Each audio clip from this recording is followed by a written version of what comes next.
Vous êtes prêts? Ok. Alors je vous demande s'il vous plaît de faire un maximum de bruit. Agents Marsters, s'il vous plaît, Denise.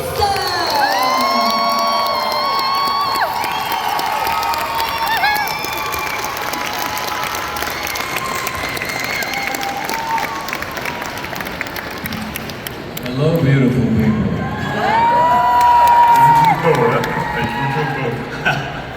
Alors, merci. Voilà. Donc, on va faire une présentation, mais il m'a demandé de couper un peu court pour avoir plus de questions de public. Donc, on va faire ça. On va faire juste quelques diapos. So, we're going to get started. I said I'm going to cut it short so we have more questions from the audience. They seem pretty happy about that. All right. Premier diapo. Voilà. By the way, that last picture, Yeah. the very first one, Right. is the very first picture they ever took of me as Spike. Really? Yeah, the one in the red. You can't back it up, can Oh, you? yeah, no, but we'll see in a minute when it moves Okay, on. never mind. Okay. Yeah.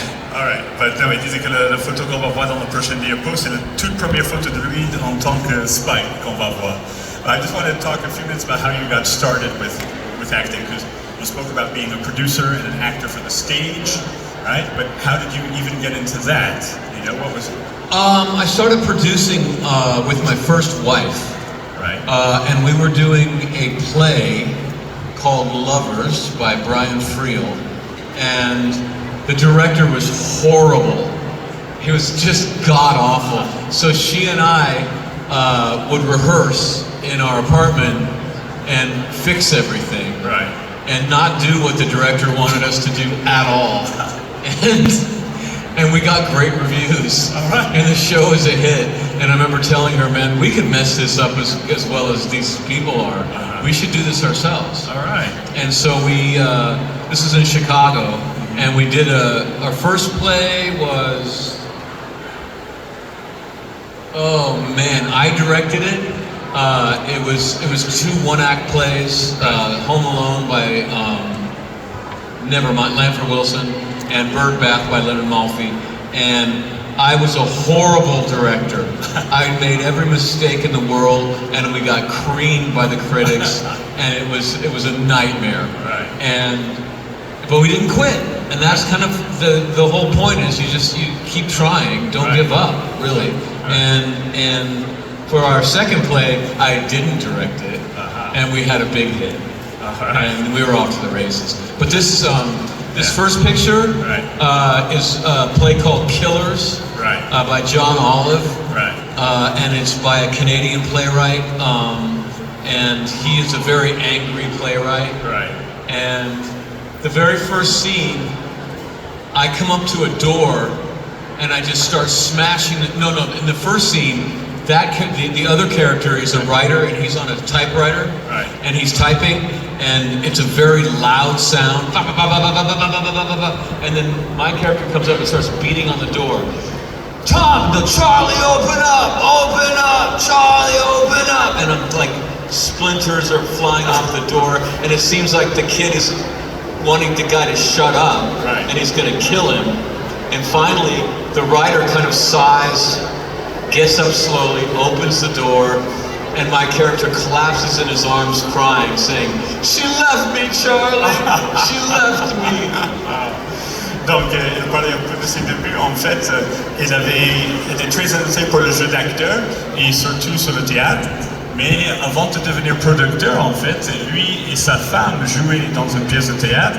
Ils tournaient un peu pour répéter tout ça dans leur appartement et tout ça. Et ils ont dit que c'était marrant parce que c'était pas très bien, c'était nul. Mais en fait, ils se sont dit, mais on peut faire aussi bien ou aussi mauvais si on veut que tous ces metteurs en scène qui nous disent ce qu'il faut faire, on va le tenter nous-mêmes. Donc ils ont tenté eux-mêmes, ils ont fait, il avait parlé de deux pièces, petites pièces d'un acte qu'il avait fait, qui lui était le metteur en scène et qui se font massacrer par la presse, massacrer vraiment par les critiques. Mais il a continué, il a dit c'est ça qui est important, non, c'est de continuer, parce qu'après il avait eu des succès. Comme par exemple dans l'image qu'on voit, c'est une pièce de théâtre qui s'appelle The Killers, et dans cette scène qu'on voit ici, il y a un homme qui est un écrivain qui est à la machine à écrire en train de taper, et derrière la porte, il y a quelqu'un qui va entrer à tout prix, qui casse la porte, qui dit laisse-moi entrer, qui crie. Et pour le public, on pense que ça va être quelqu'un qui va lui frapper, ou attaquer, ou tuer, ou quelque chose comme ça. Et donc l'écrivain va à la porte l'ouvrir et c'est lui qui tombe en pleurs dans ses bras en disant « Elle m'a quitté ». En fait, c'était pour jouer un peu avec le public. Bon, passons au diapo suivant. Right to Buffy. Huh? So, all right. So that's the first photo? No. Oh, all right. Because that's a bit later, I remember. Yeah. But, I mean, of course, you spoke yesterday a little bit about getting the job and not knowing how long you would stay. But was there like a chemistry test? Were they testing your chemistry with Sarah? No? No. We had 3 days. They cast me 3 days before we started filming. Right. Like they were panicking. Right. Yeah, donc, je demandais s'il y avait un test d'alchimie comme on fait souvent avec des couples et tout ça dans des séries pour voir si ça marchait bien avec Sarah. Il a dit non, en fait, ils avaient que 3 jours pour trouver quelqu'un pour jouer Spike, en fait. Yeah, so for the final audition, I was very arrogant because I was coming from Shakespeare and the stage. So I was in this big room with all of the other actors auditioning for Spike. Right. And I was just doing Shakespeare monologues. Because I thought that would impress everyone and they would think, oh, we're not that good. Right. And not realizing that in Hollywood, they don't care about Shakespeare at all. Right. And I just looked like I was psychotic. Maybe that helped. Non, donc, pendant l'audition, en fait, ils avaient que 3 jours pour trouver quelqu'un. Il avait lu les autres acteurs et lui, il dit, j'avais un peu la grosse tête parce que je venais du théâtre et je voulais un peu avoir un peu une arme psychologique contre les autres pour montrer que j'étais plus fort.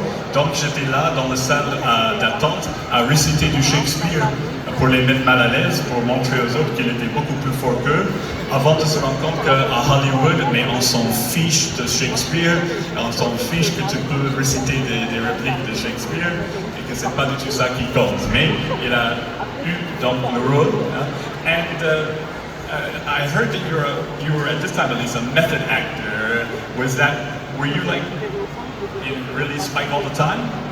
Yes, the method is the best technique for film. Right. It doesn't work as well for theater. Right.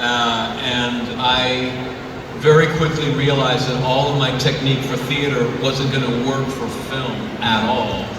And the method is like playing house when you're a child. You be the dad, I'll be the mom, and you just kind of believe it. Right. Oui, donc, parce que j'avais lu qu'il était un acteur qui faisait un peu le jeu selon la méthode Stravinsky. C'est très connu, c'est quand quelqu'un incarne le personnage même quand les caméras sont pas là. Non. Donc j'ai demandé s'il était Spike tout le temps en fait à cette époque. Il avait dit non, il avait un peu de ça, mais pour lui c'est plus comme jouer à la poupée ou jouer à la maison. Il a un rôle, il doit le jouer, il peut faire semblant de le jouer dans sa tête quand il est en train de tourner.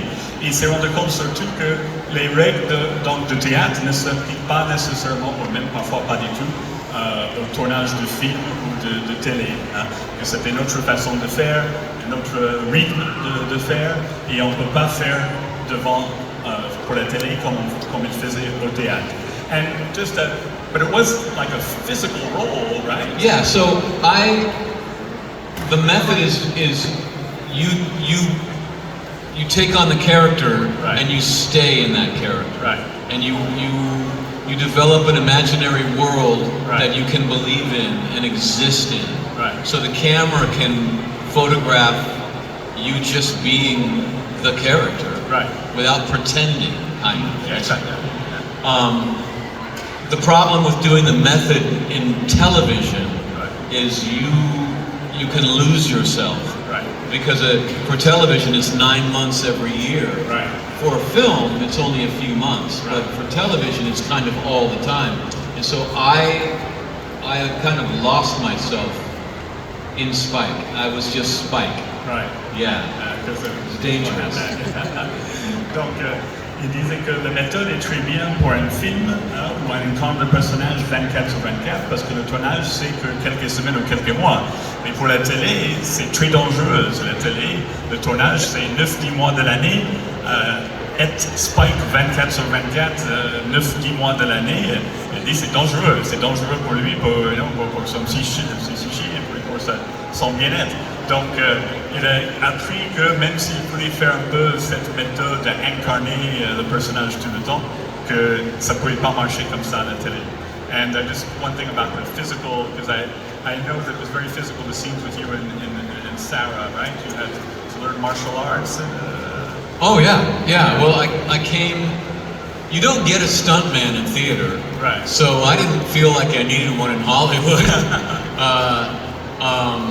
What I would say to stunt coordinators, and I still do, I say, black belt, right? Green belt, bullshit. So if you have me in a close-up, I look like Bruce Lee.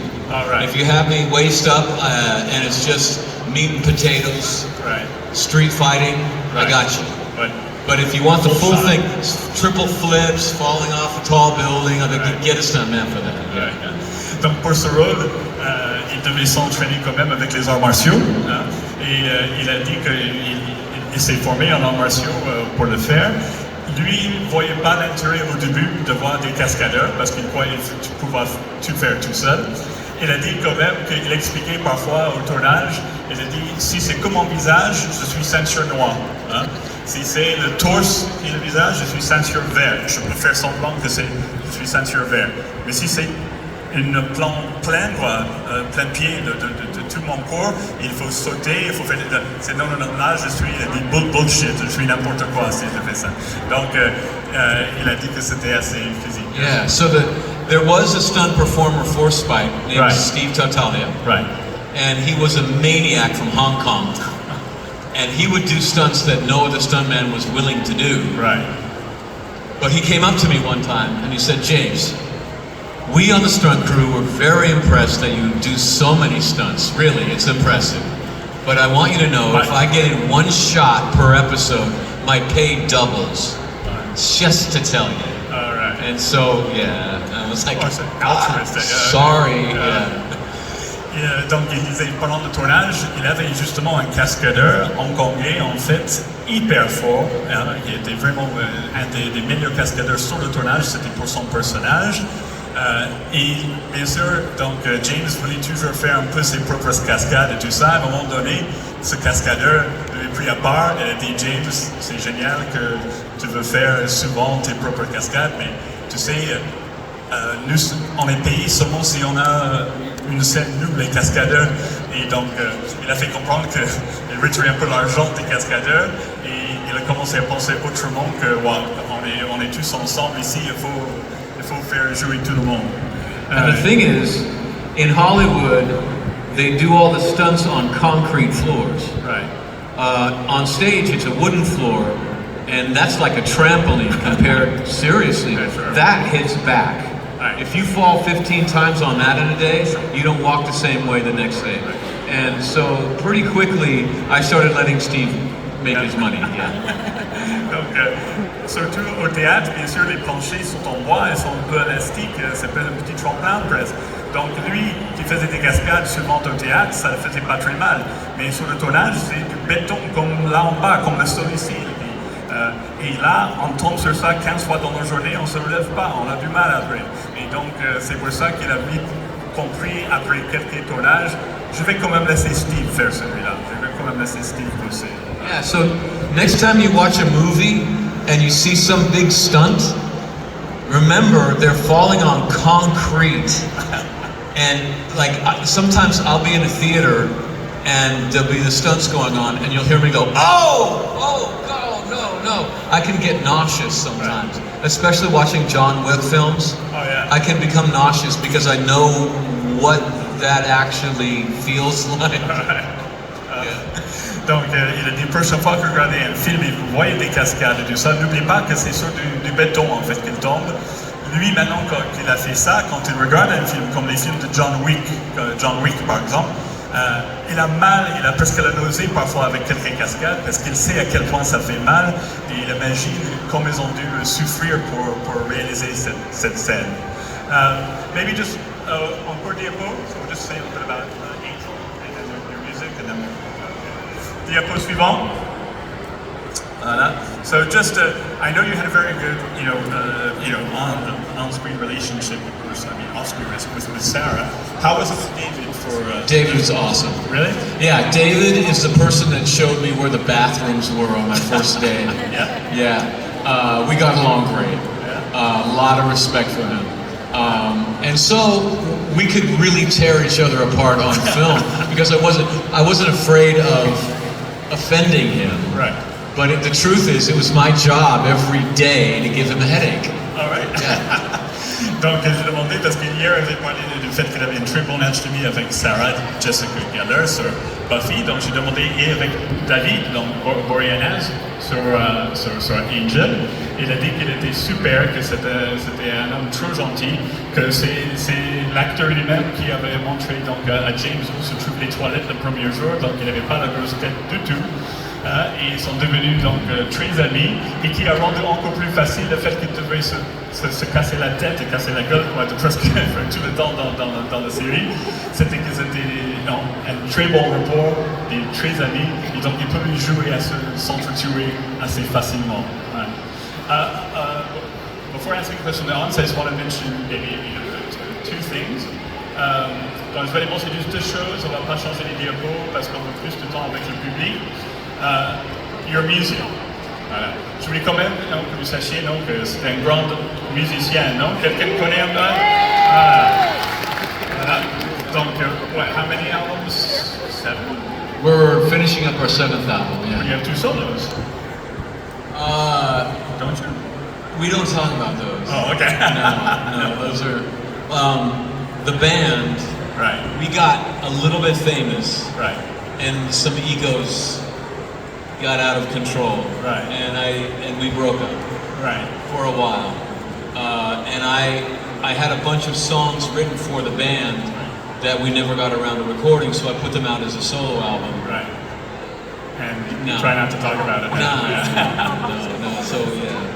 Donc, parce que bien sûr, il a son groupe, non? Ghost of the Robot. Ils sont en train de faire leur 7e album en ce moment. Et j'ai eu le malheur de mentionner les 2 albums solo, parce qu'il dit qu'il ne faut pas en parler. Parce qu'en fait, ça fait plus de 20 ans qu'il a ce groupe de musique, mais il y avait un moment donné où il y avait des tensions, ils se sont rompus pendant un petit moment, et il avait déjà écrit plein de chansons pour le groupe, et le groupe n'était plus là, donc il avait sorti 2 albums solo, et c'est pas le sujet qu'il peut vraiment aborder avec les autres membres du groupe en ce moment, parce que quand même, c'est vraiment un groupe soudé maintenant. Like the Rolling Stones are a great band, but don't listen to their solo albums. They're horrible. C'est comme les Rolling Stones. Tous leurs albums ensemble sont fantastiques, mais tous les albums solo sont nuls. Donc, ça va venir. Donc, pour la musique, je voulais vraiment mettre le doigt là-dessus, parce que si vous ne connaissez pas sa musique, il faut l'écouter. And I just wanted to talk to you about the special projects that you're doing. Yesterday, you spoke about Schmachters, all right? So this really, fun. Just, it's kind of a crazy type of concept. Yeah, I do it with a man named Mark Devine, who is the funniest man I've ever met. But we have to cut about half of his stuff out because he's like Lenny Bruce. Very offensive, very hilarious, but he will get me canceled in half a second. So I never tell him to don't say that. I don't want him to edit anything out, but we cut all of that. God, yeah. His name is Divine, right? Yeah. And so, il m'a parlé hier d'un projet sur lequel il travaille maintenant, qui n'est pas encore sorti, qui s'appelle Schmachters. Schmachters, donc des entretiens de folk avec lui et son ami Mark Devine, son ami Mark Devine.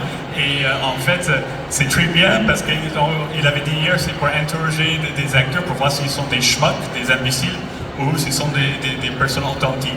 Et donc c'est le 12e degré, second degré et tout ça. Mais il a dit, le seul chose qui est difficile, que c'est Mark Devine, il est un peu comme le comique américain des années 60-70, Lenny Bruce, il est très vulgaire et très cash.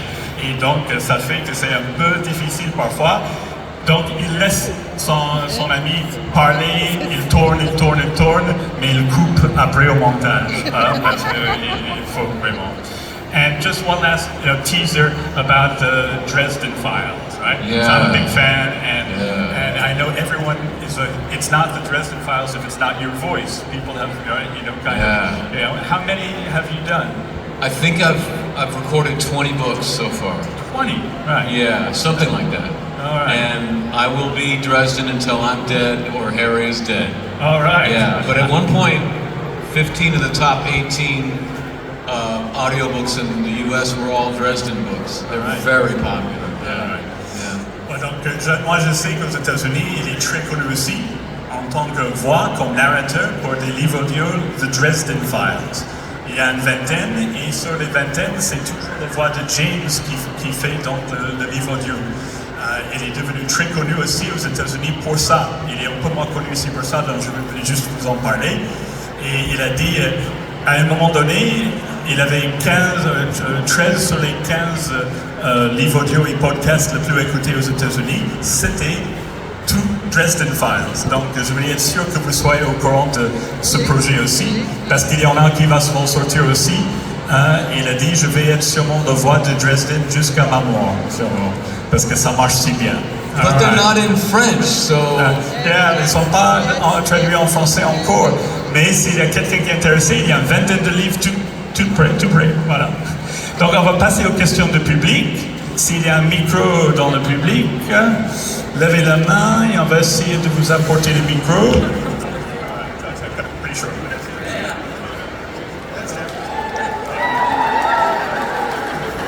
Il faut attirer l'attention de ceux en bleu qui ont le micro.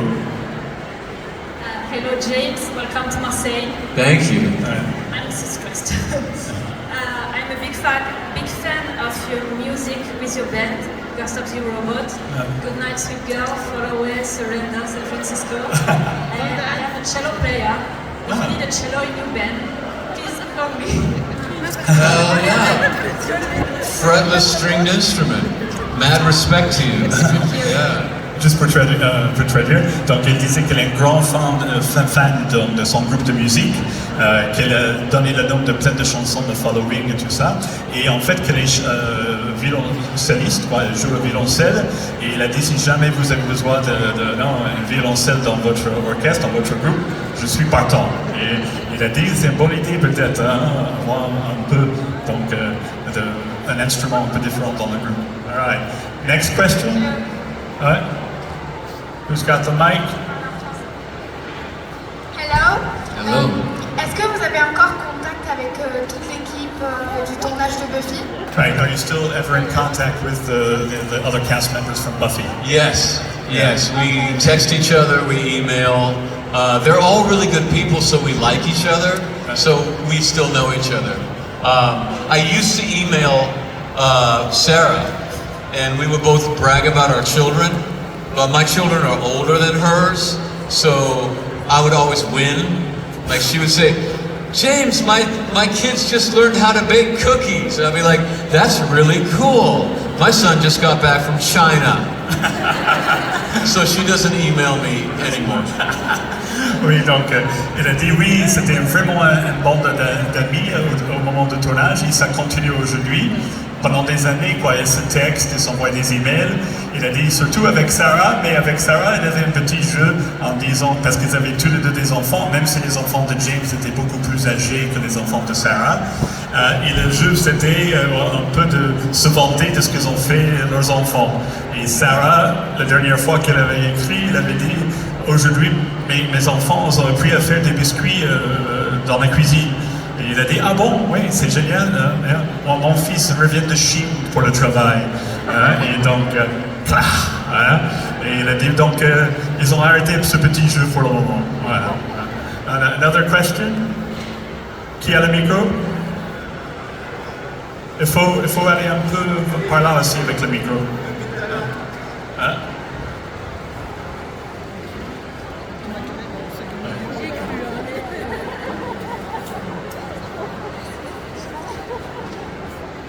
Bonjour, déjà enchantée de venir en réel parce que j'ai grandi avec Buffy contre les vampires. Et je voulais savoir qu'est-ce que vous avez ressenti dans la dernière scène de The Final Fight quand Spike, pour la mort de Spike devant Buffy. Quand Spike quoi? La mort de Spike dans la grotte. Okay. So she's been a fan, for forever. You know, it's been a big part of her growing up. But she wanted to know how you felt about shooting the scene where Spike dies. Where Spike. That is my favorite line when she says I love you and he says no you don't, but thanks for saying it, because I think that he finally gets it. And I think he's saying, Buffy, you cannot love me. I have a soul and I know what I've been doing. I have been horrible. I have been ripping apart innocent people. And you're a hero. You may be attracted to me because, okay, but very different. And I think that when I read that line, I thought, now he can be redeemed. Now he's going to go out into the world and figure out what to do with this soul that he's gotten back. And he's going to grow up. And once he thinks he does deserve her, he's coming back and they are getting married. For sure. And then I read the comic books and that's what happened. Donc, la scène, en fait, de sa mise à mort, en fait, avant de mourir, elle a dit que c'était une des échanges de répliques, il pense, le plus important pour lui, de la série. C'est justement parce que Buffy lui dit, en fait, quand il est sur le point de mourir, je t'aime. Elle dit, non, tu m'aimes pas, mais c'est surtout parce qu'il a compris qu'ils sont de deux personnes différentes. Buffy, c'est quelqu'un de bien qui veut sauver des gens, que lui, donc, en tant que Spike, comprendre qu'il n'est pas quelqu'un de bien, qu'il faut qu'il change. Pour lui, c'est un moment de rédemption, en fait. C'est un moment de rédemption qui ouvre la possibilité pour que Spike change, pour qu'il devienne quelqu'un de bien, et que pour beaucoup plus tard, peut-être vous pourrez revenir, et peut-être le personnage pourrait même se marier. Il a dit, et d'ailleurs, c'est ce qui se passe dans le BD, en fait. Autre question? Another question? Hi, James Master. How are you? I'm good. Okay. So welcome to Marseille. So I'm so happy to see you and for news, I think. So I was to ask you one question, please. Will you be in the next series, Buffy, the Slayer's Vampire? I don't know. Oh yes. I don't know. please. It's okay. It's okay. I will come if they call. But if I was producing the reboot, I wouldn't call me yet. If I was producing... Oh, go ahead. Non, donc elle a remercié d'être venue à Marseille et après elle a posé des questions sur le reboot, non? Hein, parce qu'il va ressortir et si jamais on pouvait le voir dedans. Et il avait dit, moi je ne sais pas, hein, et il va expliquer pourquoi. Parce que si lui était producteur, il ne sera pas dedans de suite non plus. Yeah. If I were producing, the first thing to do was to be the origin story of the new Slayer. Nova. Right? And then you have to introduce all of her friends, all of the new Scooby Gang, and then you have to get them in at least one adventure together, and then after that, I would call them. I hope you will come in maybe after. Yeah. I think they'll call, and if they call, I'll come. But they've just finished the pilot, so they're just starting. Il comprend pourquoi ils n'ont pas encore téléphoné, parce que lui, il ferait la même chose s'il était producteur. C'est-à-dire qu'il y a donc un nouveau Buffy, donc elle s'appelle Nova. Il faut faire toute son histoire, ses origines. Après, il y a son cercle d'amis, le Scooby Gang. Il faut faire toute leur histoire d'origine et comment ça arrive qu'ils bossent ensemble contre les vampires. Après, ils font une première aventure sur laquelle il mène à bien une une aventure. Et après, on peut penser peut-être à faire revenir des personnages de notre série. Il pense que ça, c'est le moment, en fait, où peut-être on va le téléphoner. Voilà. Mais il ne peut pas savoir, mais il espère bien. Et vous aussi, apparemment. Autre question? If you have a guide, I can be used. You got it. S'il a besoin d'une guide pour Marseille, elle est dispo. Voilà.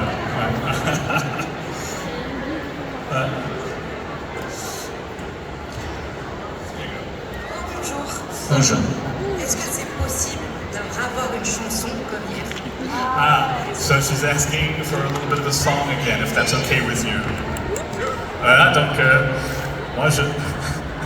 This is a song I wrote in Romania after playing a cowboy who's getting hanged, and he notices that his ex-fiancée is watching. C'est une chanson qu'elle a écrite quand elle était en Roumanie. C'est un cowboy qui est sur le point de se faire pendre et jusqu'à ce moment, il voit son ex dans la foule en train de regarder. Well, I'm alone and out round with my lady by my side. After wars, I left her, and now she's come to watch me die. She's a flower in the sun, and now she's crawling through the mud. 'Cause of me, 'cause of me. All right. All right. Okay, thanks for doing that, you know. Put you on the spot, it's nice. Okay, question suivante. Hello James, I would like to know your favorite scene in Buffy the Vampire Slayer. Right. When I kicked Angel's ass on his own show. Donc, il demandait de mettre sa scène préférée sur Buffy. Il a dit que c'était pas sur Buffy, mais c'est quand j'ai pu botter les fesses à Angel sur sa propre émission. Voilà. No lie. Sans mentir, c'est ça. Autre question? Oui, bonjour. J'ai une question un peu personnelle. Ok, personal question. Vous vous habillez toujours comme Spike, même aujourd'hui. Est-ce que pour moi, il fait vraiment partie de votre personnalité? So, she's wondering if the fact that you always wear black now has anything to do with you being so close in personality to the Spike. Artists are poor. Ouais. And so, when you're a poor artist, and I was very poor for 15 years, we all wear black. It's the cheapest way to look cool. If you see an artist, we're in black. And so, oftentimes, I would come to the set of Buffy, and they would think I was in costume, but I wasn't, and I had to change into their black t-shirt. Yeah. Donc, il porte du noir pas parce que ça fait penser à Spike ou qu'il est Spike incarné, mais en fait parce que elle a dit pendant des années c'était un acteur pauvre, comme beaucoup d'acteurs. Il a dit quand un artiste est pauvre, il porte du noir parce que c'est cool et c'est pas cher, voilà. Et donc il a dit même quand elle est arrivée sur le tournage de Buffy, les gens pensaient qu'elle était déjà habillée comme Spike. Et en fait, c'était le vêtement de chez lui. Et après, on l'a fait changer dans d'autres vêtements noirs pour faire Spike. Donc lui, noir, c'est cool et pas cher, c'est tout. Voilà. But there's a reason they cast me as Spike. I have that in me, and I can offend people very easily. Mais il pense qu'il y a un peu de Spike en lui quand même, parce qu'ils ont reconnu qu'il savait offenser les gens quand il voulait, et ça c'était parfait pour le rôle de Spike. Et ils ont vu de suite que James était pareil. All right, question? Hello. Thank you for coming here first. I have a question. I needed your opinion on something. I'm writing a lot of Buffy and Spike fan fiction, and in some of them, Buffy and Spike had a kid. And I wanted to know, if they had a kid, what would they name it, in your opinion? William. William. After yes. me. If it's a boy. I don't need Spike, but William. Yeah. Okay. Even if it's a girl. Even if it's a girl. Okay. Thank you very much. Elle avait demandé, donc elle est justement écrivain de fanfiction sur Buffy. Elle a l'idée, donc une intrigue où Buffy et Spike ont un enfant et elle a demandé quel prénom tu donnerais toi pour l'enfant. Elle a dit William comme le vrai prénom de Spike, non? William, voilà, même si c'est une fille, voilà, même si c'est une fille, William, parce que bien sûr Spike ferait ça, en fait. Spike. My girl Bill. Yeah. Yeah. All right, encore quelqu'un? No, one? No. This one? Dernière question, non?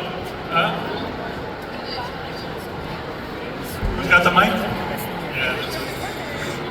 Je voudrais savoir pourquoi, Spike, tu aimais jouer le rôle d'un vampire. Why did you want to play a vampire? Or did you want to play a vampire?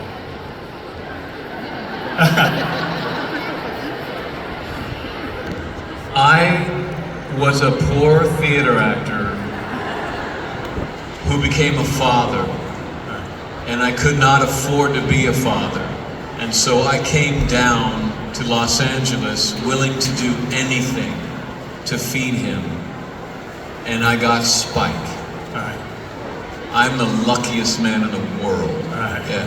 He's now a lawyer. Donc, vous avez compris, donc, il était très pauvre, un acteur très pauvre à l'époque.